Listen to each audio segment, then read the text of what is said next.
Hello students. So in today's video, you guys are going to be covering temperature, density, a little bit of a discussion on volume, and then the last part is unit conversion. So this section can sometimes be really difficult for students. And if it is challenging for you, then what I recommend is just a lot more practice. So we'll have practice throughout the week with that.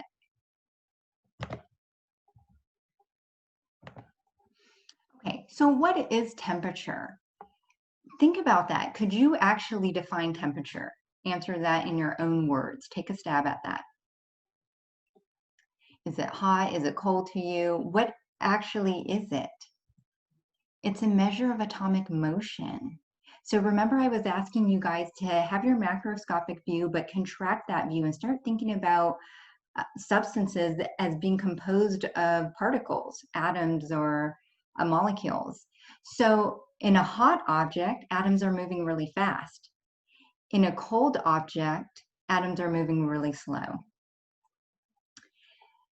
What about the differences between hot and cold solids and gases, or even liquids? So in a solid, don't forget what that contracted view looks like. You're kind of looking at balls on a spring. Solids are organized, neat arrays of atoms or other particles. And so in a hot solid, atoms are vibrating back and forth quite rapidly. In a hot object, in a hot solid, they're moving back and forth really rapidly. In a cold solid, they're bouncing apart and moving apart slowly. So in gases, they're actually flying around like ping pong balls, and depending on the temperature or the energy in that system, they can be bouncing around really fast or a lot slower. There are 3 temperature scales you need to be familiar with. Fahrenheit is what you see day to day with temperature readings. Celsius is what you really measure in the laboratory using a thermometer. And Kelvin is usually a conversion that you do from Celsius to be able to use some of the equations in physics and chemistry. So I'll focus on Celsius and Kelvin. These both have the same number of units in terms of the scale. So between the freezing and boiling point of water, there are 100 units. That's 0 degrees C to 100 degrees C in the Celsius scale. And then 273 to 373, 100 difference for the Kelvin scale. The difference between Kelvin is that at 0 C, you have 273. So it's quite easy to convert to the temperature in Kelvin. You just add 273. I add the 0.15 to give more information, more significant figures here. You don't need to memorize this equation, but if you need to do a Fahrenheit to Celsius conversion, you would use this equation. This is Lord Kelvin, that's responsible for the Kelvin scale. It begins at absolute 0. This cannot be achieved because there's always going to be some energy, some motion. This only has positive values, again, just because it starts at 0, and no degree sign is used.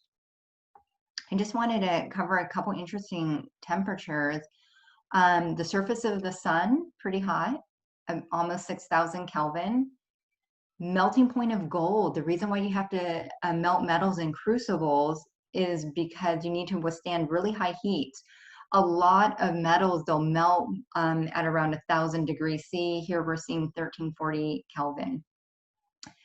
Oxygen, which is typically a gas, can be cooled to liquid oxygen at 90 Kelvin or minus 183 degrees C. And check this out. It's here in the lower right. It's this bluish liquid.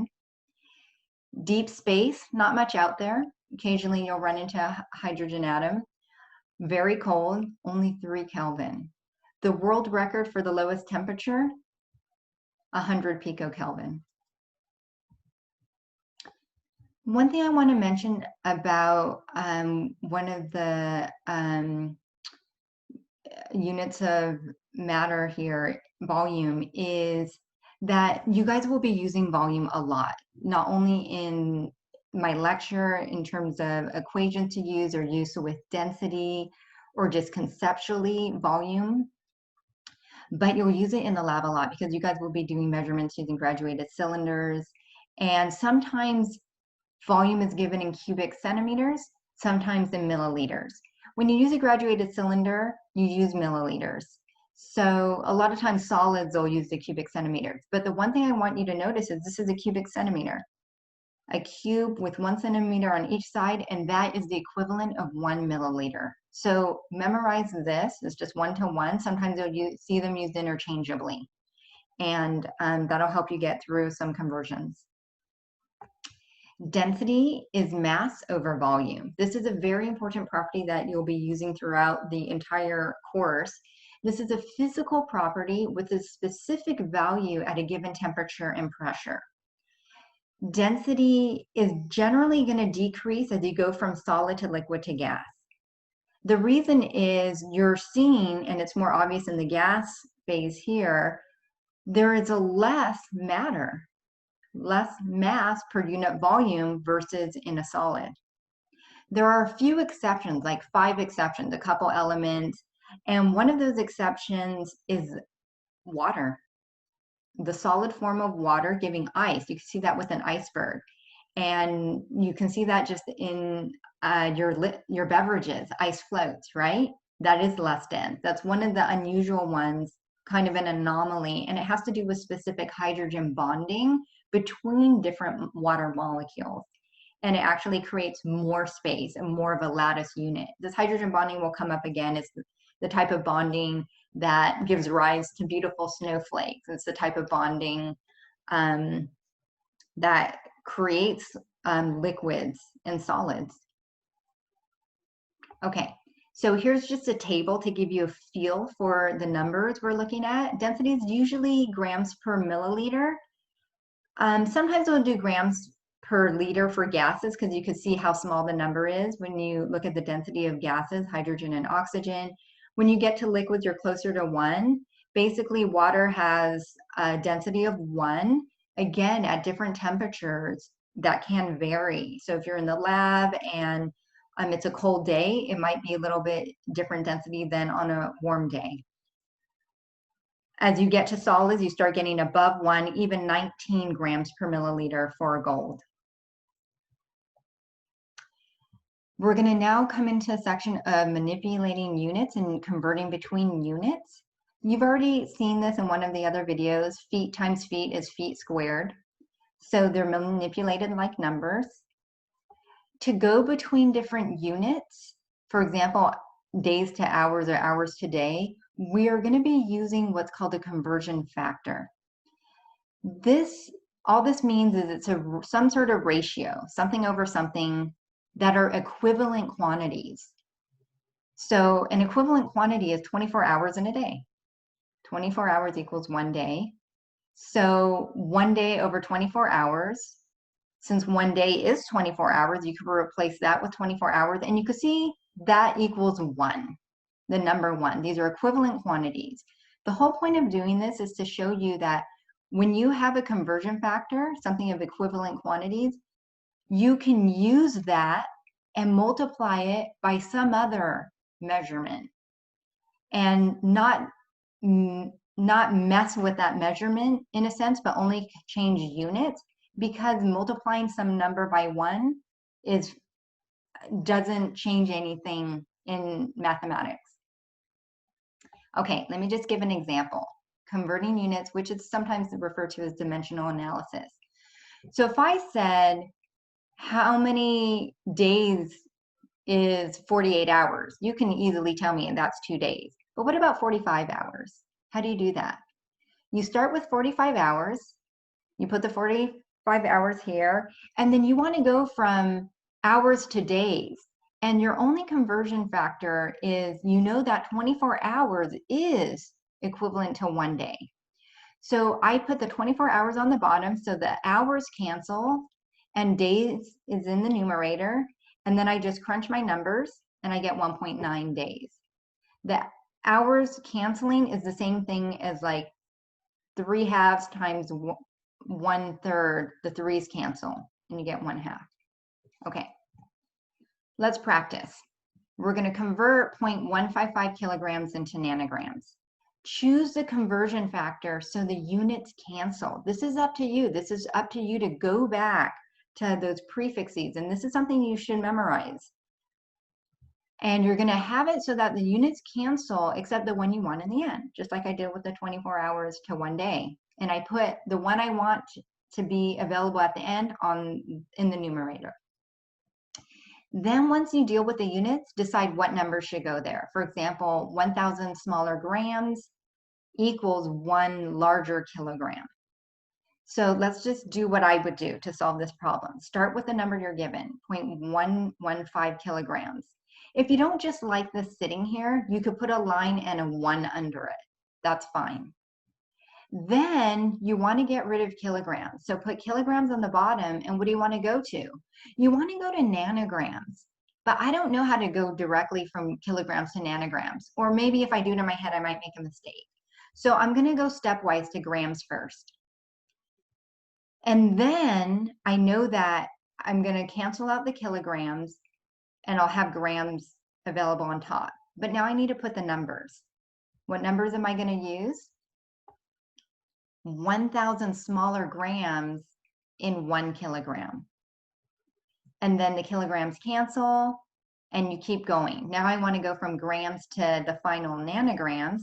So I put nanograms on top. The grams will cancel.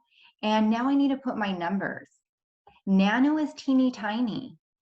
So I'm going to put nano, think nano in 9, 10 to the 9, smaller nanograms in equals 1 gram. The grams cancel, and then I have my nanograms on top, crunch the numbers, I get this answer. Okay, try to do this calculation just by adding exponents and also with your calculator. Make sure you can do it. Last concept check for this video. Diamonds are measured in carats. 1 carat is 0.200 grams. The density of a diamond is 3.51 grams per cubic centimeter. So this, I'm going to have you use density as a conversion factor. That means 3.51 grams of diamonds is equivalent to a cubic centimeter of diamond. So you could do 3.51 grams divided by 1 cubic centimeter, or the inverse if you need that when you're doing your conversion. The question is, what is the volume of a 5.0 carat diamond? So pause this and just try it out yourself. If you're not sure, just start writing out and try to first cancel units and then put the numbers in. I'll go over it now. Start with the 5 carats.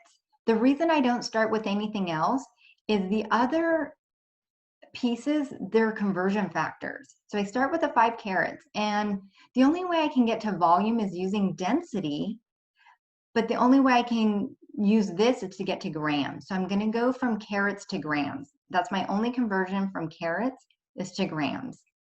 So I go carats in the denominator and grams. Then I look at the number. Oh, it's 1 carat to 0.200 grams. So I'll put the 1 with the carat and the 0.200 with grams. Carats cancel. I keep going. I want to go grams to cubic centimeter. So grams in the denominator here, so they cancel. Cubic centimeter on top and the numbers.